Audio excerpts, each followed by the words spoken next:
Assalamualaikum warahmatullahi wabarakatuh. Baik teman-teman semua, balik lagi di channel saya Ridwan Pras. Oke, di video kali ini agak berbeda dari video-video sebelumnya. Aku di sini tuh sebelumnya turut berduka cita atas meninggalnya ulama besar Indonesia yaitu Syekh Ali Jaber.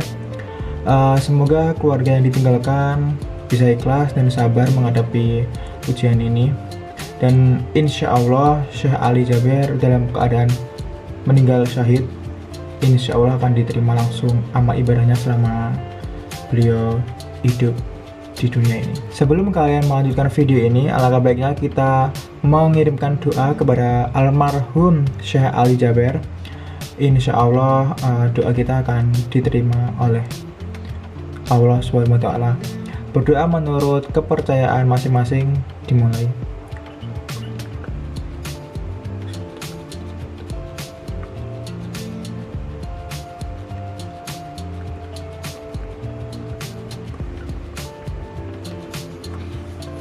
Sudah selesai teman-teman. Oke teman-teman semua, di video kali ini aku bakalan nge-reaction beberapa video yang telah saya dapatkan dari beberapa sumber, dimana Syekh Ali Jaber itu memberikan ceramah dakwah yang sangat-sangat menginspirasi dan sangat-sangat berkesan sama masa hidup beliau. Oke, berikut ini ceramah beliau yang sangat-sangat menginspirasi dan sangat-sangat berkesan. Check it out.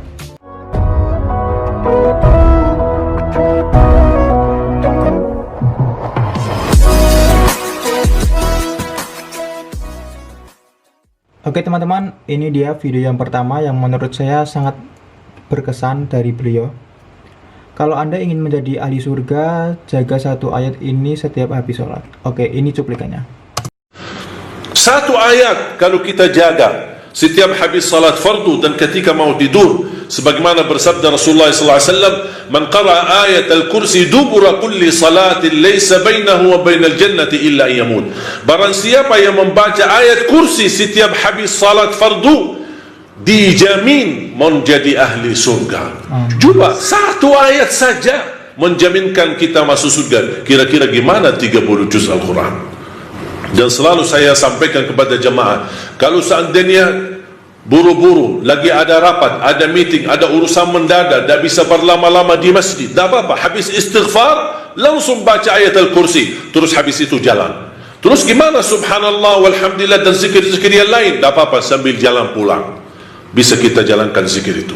Asal jangan tinggalkan ayat kursi setiap habis salat, karena itu jaminan mendapatkan surga Allah subhanahu wa ta'ala. Saya harap jemaah sekalian, kita mempersiapkan diri mulai sekarang. Jangan menunggu Ramadan yang datang, karena belum tentu bertemu Ramadan. Tidak ada yang punya jaminan punya umur sampai bulan suci Ramadan.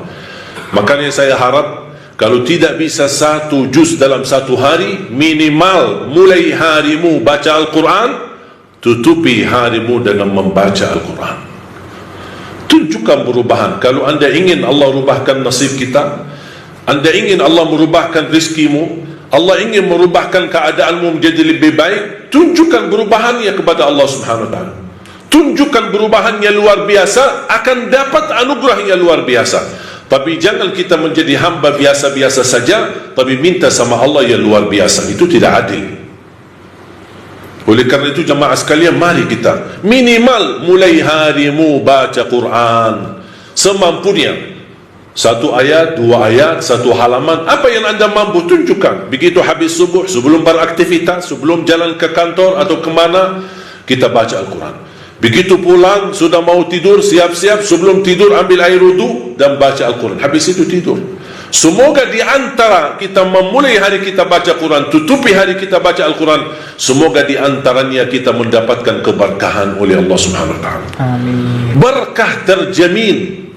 Saya belajar dari ibu saya, setiap hari tidak pernah lewat pasti khatam suratul Baqarah setiap hari, karena Rasulullah SAW bersabda, "Alaikum bi suratil Baqarah fa inna akhdaha barakah wa tarkuha hasrah wa la tastati'uha al-batalah." Ambillah suratul Baqarah, jagalah suratul Baqarah. Barang siapa yang membawa suratul Baqarah, sesungguhnya dia telah membawa keberkahan.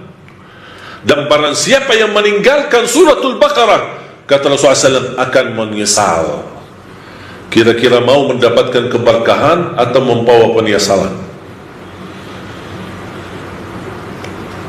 Kalau kita merasa diri gagal menjadi ahlul Quran atau menghafal Al-Quran, mohon dengan sangat, jangan gagalkan anakmu menjadi penghafal Al-Quran. Saya kagumi dan terkejut ketika melihat anak-anak hafiz Indonesia rata-rata dari orang tua yang awam, orang tua yang buta huruf, orang tua petani, orang tua yang tidak punya kemampuan. Bahkan ada orang tua yang tidak pernah belajar sama sekali Al-Quran, tapi begitu dia memperjuangkan, sampai ada seorang ibu berkata, sudah, hentikan buta huruf lagi. Di masa kami cukup banyak orang buta huruf, kami tidak mau di generasi-generasi anak-anak kami masih ada yang buta huruf. Kalau anda gagal menjadi penghafal Al-Quran, mohon jangan gagalkan anakmu. Kalau itu pun anakmu tidak berhasil menjadi penghafal Al-Quran, jangan gagalkan hartamu untuk mendukung dan membantu program Al-Quran dimanapun. Supaya apa? Datang di hari kiamat kita berkata, ya Allah, mohon maaf, saya tidak bisa menghafal Al-Quran, anakku pun tidak mampu menghafal Al-Quran. Ya Allah, jadikan hartaku, sedekah, zakat, infakku menjadi saksi baik untuk program Al-Quran. Mudah-mudahan kita mendapatkan orang-orang yang menilai atau mendapatkan syafaatnya Al-Quran di hari kiamat. Ya Allah, jadikan kami semua ahlul Quran, jadikan kami semua ahlul Quran, keluarga Al-Quran, berakhlak-akhlakul Quran, yang mencintai Al-Quran, yang mampu dengan kemampuannya mengamalkan isi Al-Quran, dan akhiri hayat kami saat membaca Al-Quran, dan jadikan akhir hayat kami husnul khatimah ya Rabbal Alamin.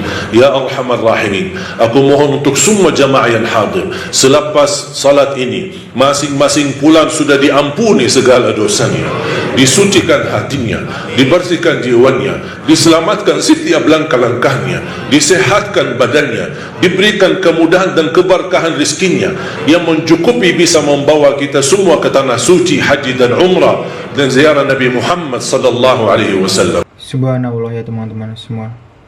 Jadi Syekh Ali Jabir ini mengingatkan kepada kita semua untuk tidak melupakan ayat kursi atau membaca Al-Quran lah minimal satu ayat, satu baris aja nggak masalah sih. Subhanallah, ini emang video ini yang menurut saya itu menarik untuk dibahas. Oke, next video. Oke teman-teman semua, video kali ini dimana Syekh Ali Jabir membahas tentang hakikat umur dalam pandangan Islam. Ini dia videonya. Kita selalu ingat usia yang begitu berjalan, dan ketahuilah nanti di hari kiamat bakal ditanya oleh Allah SWT tentang usia kita. Bukan berapa usiamu, tapi apa isi usiamu. Wa an umurihi fima afna. Ni'mal abdu salih man tala umru wa hasuna amalu. Sebaik-baik hamba yang salih, yang panjang usia, baik pula amalannya. Makanya para sahabat ketika ditanya berapa usiamu, ada yang berkata 10 tahun, ada yang berkata baru 15 tahun. Padahal terlihat mereka tua-tua, karena mereka tidak menghitung masa jahiliyahnya. Mereka menghitung masa ketika terima Islam.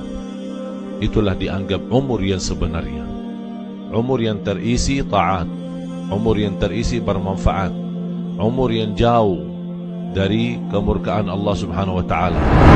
Baik teman-teman, itu tadi video tentang hakikat umur dalam pandangan Islam. Jadi mau umur berapapun kita nanti, jangan lupakan untuk amal soleh. Oke, next video. Oke teman-teman, next videonya ini dimana Syekh Ali Jabir membahas tentang sedekah subuh. Ini videonya. Sedekah subuh, kenapa saya berkata sedekah subuh? Bukan berarti tidak boleh sedekah di waktu yang lain. Semua sedekah boleh di setiap waktu dan setiap saat, hari Jumat maupun selain hari Jumat. Tapi sedekah subuh itu termasuk sedekah yang terbaik. Kenapa? Bukan kata saya, tapi kata Rasulullah sallallahu alaihi wasallam. Setiap waktu subuh Allah turunkan malaikat, tugasnya mendoakan orang yang bersedekah subuh hari. Allahumma a'ti munfiqan khalafa. Ya Allah, ganti yang lebih baik bagi orang yang infak di subuh hari.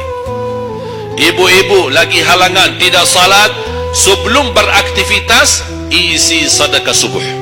Anda tidak usah susah-susah mencari anak yatim dan orang miskin di subuh hari. Mulai hari ini masing-masing bikin kotak amal, atau botol, atau kaleng, simpan di rumah. Setiap habis salat subuh sebelum beraktivitas, isi sedekahnya. Apalagi kalau sedekah itu disertai doa. Begitu anda sedekah, sebutkan hajatmu. Ya Allah, dengan berkah sedekah ini, ya Allah, saya ingin nikah. Mudahkan jodoh. Nikah lagi juga boleh doa, tak apa-apa. Ada yang sedang melamar kerjaan, anda isi wallahi dahsyat amalan ini, wallahi dahsyat, manfaatnya banyak untuk menyembuh penyakit, menabulkan hajat, memudahkan urusan, dan tidak pernah saya sampaikan amalan ini, semua alhamdulillah berhasil mendapatkan hajatnya. Begitu anda isi doa, ya Allah, dengan berkat sedekah ini mudahkan lamaran kerjaan saya. Ya Allah, dengan berkat sedekah ini mohon titipkan pahalanya untuk kedua orang tua saya. Kalau ada yang merasa dirinya suka marah, suka emosi, ya Allah, dengan berkat sedekah ini tenangkan hati dan jiwa saya agar tidak emosi lagi. Ya Allah, dengan berkat sedekah ini karuniai kepada aku anak penghafal Al-Quran. Makanya boleh anda ketika anda bersedekah, jangan lupa disertai doa. Di antaranya anugerahkan ya Allah Indonesia menjadi negara Al-Quran. Tapi tolong fokus. Kalau anda isi sedekahnya, tolong disesuaikan. Jangan isi sedekahnya koin, teng, tapi doanya sampai terbit matahari. Dah ada malunya. Kata Allah, koin-koin aja sedekahnya, doanya dah habis-habis. Hajatnya panjang, lebar. Malu kita. Bukan Allah tidak bisa, Allah maha bisa menabulkan hajat, tapi kita malu sama Allah. Kok cuma bikin teng, ya Allah, ya Allah, ya Allah, panjang. Fokus. Kalau usulan saya, satu sedekah, satu. Oke teman-teman, itu tadi membahas sedekah subuh. Ya, menurut Syekh Ali Jabir, bukan menurut saya, memang beberapa ulama juga menyarankan sedekah paling manjur yaitu sedekah subuh. Insya Allah paling manjur. Semoga kita semua bisa mengamalkan sedekah subuh ini dengan rutin, dan semoga kita mendapatkan berkah dari sedekah subuh ini. Baik, next video. Baik teman-teman semua, itu tadi beberapa cuplikan yang menurut saya sangat berkesan karena poin-poinnya itu insya Allah memberikan keberkahan untuk kita semua sebagai umat muslim ya. Oke, sekian dulu video kali ini. Semoga kita berdoa sekali lagi, semoga Syekh Ali Jabir, semoga amalan beliau diterima di sisi Allah Subhanahu wa Ta'ala, dan keluarga yang ditinggalkan semoga tabah dan ikhlas untuk menghadapi cobaan ini. Insya Allah Syekh Ali Jabir termasuk golongan orang yang meninggal syahid, insya Allah. Oke teman-teman, sekian dulu videonya. See you in the next video. Bye bye.